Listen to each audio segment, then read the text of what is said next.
Prosseguindo no estudo das duas testemunhas do Apocalipse, o capítulo 5 do material didático, os sinais exibidos por elas. Eles são, sem dúvida, a chave para se chegar o mais próximo da realidade, de quem são essas duas testemunhas, qual o propósito delas estarem pregando aqui na Terra, qual será a mensagem delas, tá ok?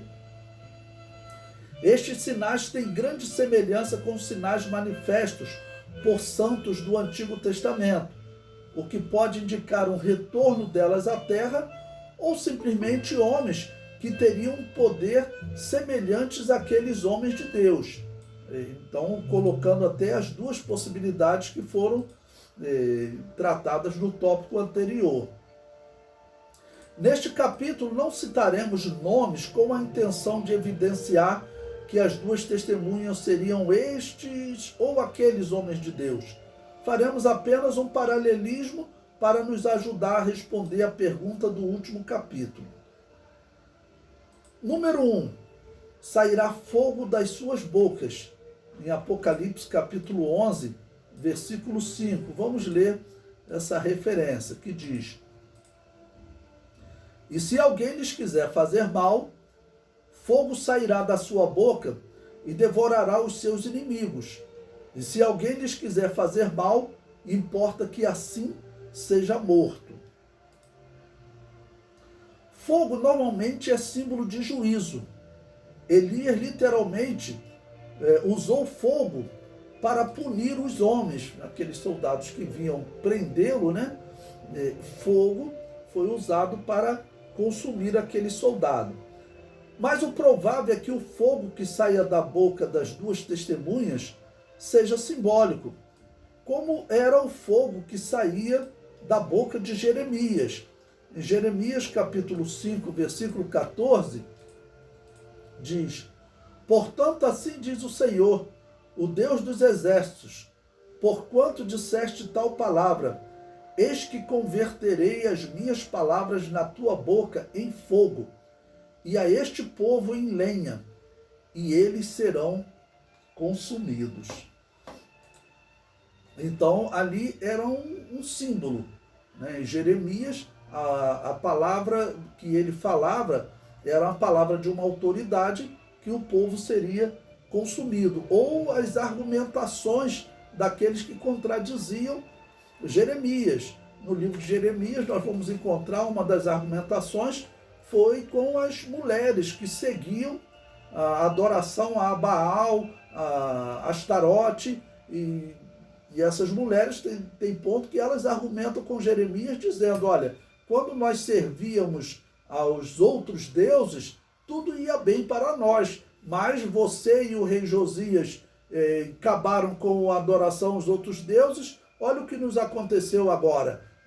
Nabucodonosor invadiu a terra e nós estamos em grande dificuldade. O que Jeremias vai contra-argumentar com elas, claro que Israel não estava vivendo como nos dias de Josias. Os filhos de Josias não foram fiéis como Josias. O comentário prossegue: Ninguém resistirá às palavras das duas testemunhas, e elas terão poder para, com as suas palavras, punir até com a morte os que quiserem fazer-lhes mal. Bom, no versículo 6, já diz que elas têm poder para fechar o céu para que não chova. Diz assim: estas têm poder para fechar o céu para que não chova nos dias da sua profecia, e tem poder sobre as águas para convertê-las em sangue, e para ferir a terra com toda sorte de praga, quantas vezes quiserem. Ou seja, vai ser o momento que Deus, para mostrar que essas duas testemunhas realmente representam Ele aqui na terra, vai permitir que elas tragam juízo. Mas por que juízo? Não seria melhor uma palavra boa? Nem sempre o homem obedece a palavra boa, essa é a verdade. Então é melhor trazer o juízo, é melhor trazer o sofrimento e que os homens aprendam o caminho do céu do que trazer só palavra boa e os homens seguirem no caminho do inferno. O comentário diz: este sinal tem um paralelo bíblico no Antigo Testamento, pois Elias orou e não houve chuva em Israel. Certamente este sinal não é específico de Elias, ou seja, ele não é o único homem capaz de fazer esse sinal, o que é evidenciado em Tiago 5,17. Vamos ler essa referência, que diz o seguinte: Elias era um homem sujeito às mesmas paixões que nós, e orando pediu que não chovesse, e por 3 anos e 6 meses não choveu sobre a terra. Por que esse texto é interessante? Porque as duas testemunhas, elas profetizarão exatamente por 3 anos e meio. Então, Tiago, ele cita esse tempo que no Antigo Testamento não é citado. Então, ele foi realmente inspirado por Deus para fazer essa citação. O comentário prossegue, que mostra a possibilidade de qualquer homem realizá-lo, porque todos são sujeitos às mesmas paixões. Ou seja, aqui, para aproveitar até a pergunta que teve no tópico anterior, pode ser Elias, mas também pode ser outro homem com a mesma autoridade de Elias. Samuel fez um sinal semelhante, pois orou e choveu, mesmo não sendo época de chuva. Ou seja, homens com a autoridade de Deus, eles podem trazer sinais sobre a terra, tanto impedindo a chuva como fazendo chover quando não era a época de chuva. Número 3, o terceiro sinal exibido por elas, diz que elas têm poder sobre as águas para convertê-las em sangue. Apocalipse 11, versículo 6 diz: estas têm poder para fechar o céu, para que não chova nos dias da sua profecia. E têm poder sobre as águas para convertê-las em sangue, e para ferir a terra com toda sorte de praga, quantas vezes quiser. Então, tem poder para converter as águas em sangue. Este sinal é o mesmo que Moisés realizou no Egito. Algo semelhante aconteceu no período dos reis, porém foi uma confusão causada pelo nascer do sol, que eles viram as águas como sangue. Mas é interessante que os sinais que nós vimos até agora, eles apontaram para Elias e também para Moisés. Ou seja, as duas testemunhas ou são Elias e Moisés, ou são homens com autoridade semelhante que farão sinais semelhantes durante a grande tribulação. O quarto sinal dessas testemunhas tem poder para ferir a terra com toda sorte de praga. No versículo 6 que nós acabamos de ler, diz, que elas então têm esse poder para ferir a terra com toda sorte de praga. Semelhantemente ao sinal anterior, estes sinais nos fazem lembrar de Moisés e das pragas do Egito, as 10 pragas do Egito. Porque, claro, ele enviou diversas pragas, até a praga dos primogênitos, que foi aquela que atingiu diretamente o faraó, perdeu o seu filho, e que ele decidiu realmente livrar os israelitas. Número 5. Qual a finalidade desses sinais? Bom, eu coloquei aí que eles têm 3 propósitos.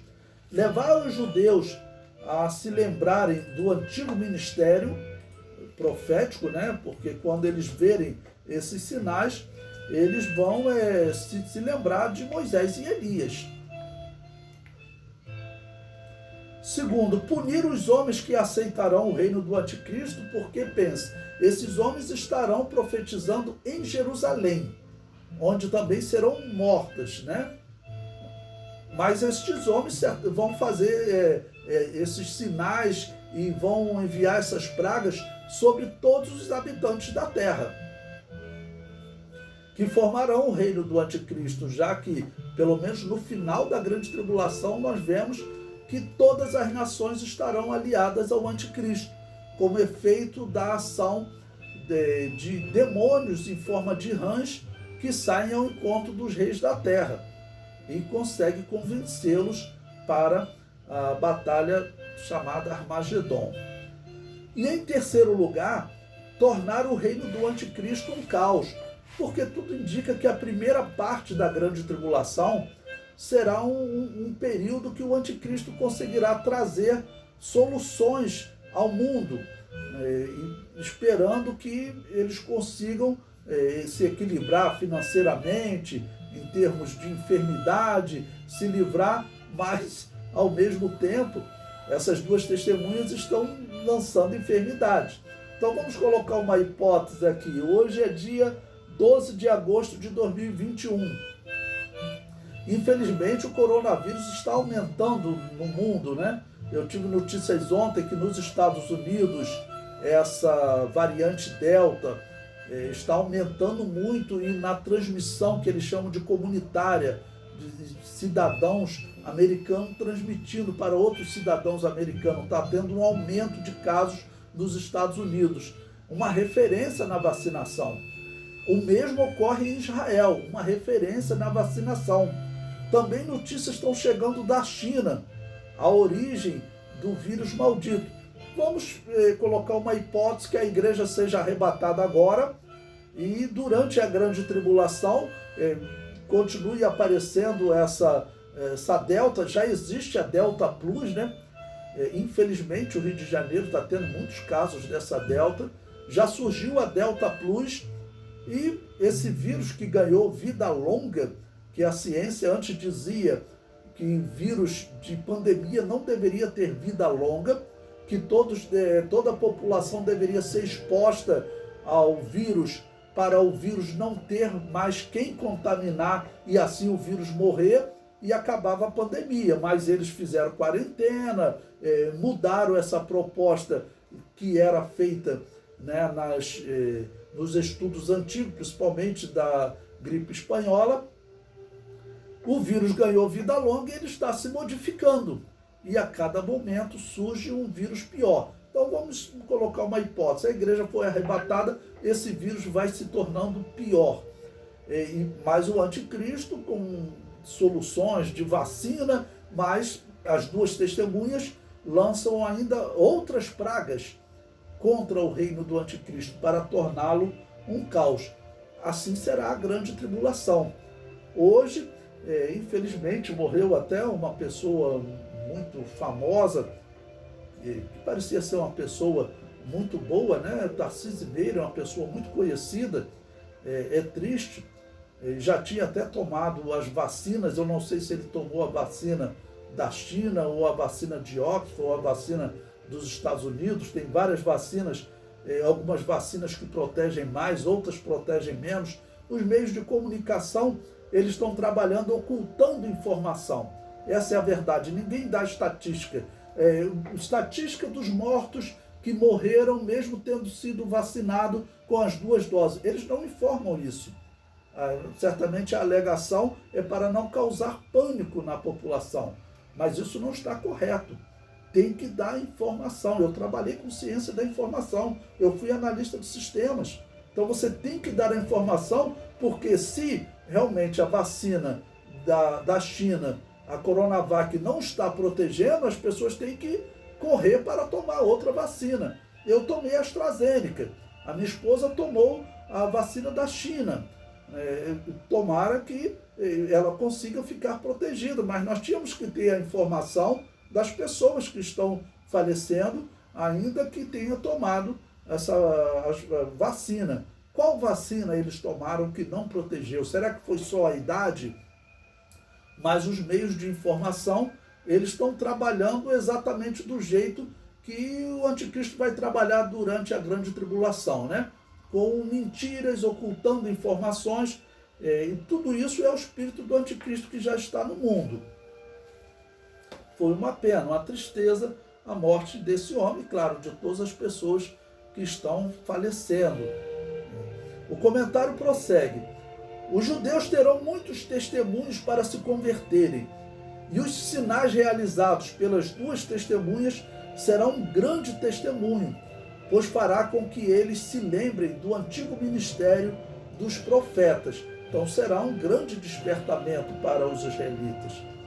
Os homens que estarão crendo no anticristo se revoltarão contra as duas testemunhas por elas pregarem contra este reino, classificando-o de satânico. Certamente as duas testemunhas vão classificá-lo assim, porque a profecia bíblica está dizendo que o anticristo ele é o líder da besta e diz que o dragão deu-lhe o poder. Então as duas testemunhas vão anunciar o quê? Este é um reino satânico.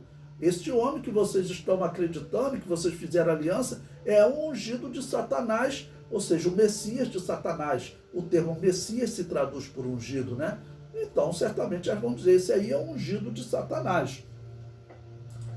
Mas esses homens não conseguirão fazer nenhum mal a elas, até que elas concluam o seu testemunho. Nós veremos depois que o anticristo vai receber autorização para matá-las. O comentário prossegue. As pragas que elas lançarão no reino do anticristo vai torná-lo um caos, como aconteceu com o Egito, que ficou destruído, e como aconteceu em Israel com a ordem de Elias para que não chovesse. Nós sabemos que veio uma grande fome sobre Israel, porque, claro, os israelitas eles viviam do cultivo do solo. O comércio era pequeno, não havia banco para você pegar um empréstimo e comprar alimento. As pessoas plantavam e comiam, a grande maioria das pessoas viviam assim. E com a seca, houve então uma grande fome, porque, claro, as sementes não germinavam como ocorria com uma chuva normal. Número 6, estes sinais, eles seriam literais ou simbólicos. O fogo sair da boca, acreditamos ser simbólico, como já foi visto. Porém, quanto às pragas, acreditamos ser literais.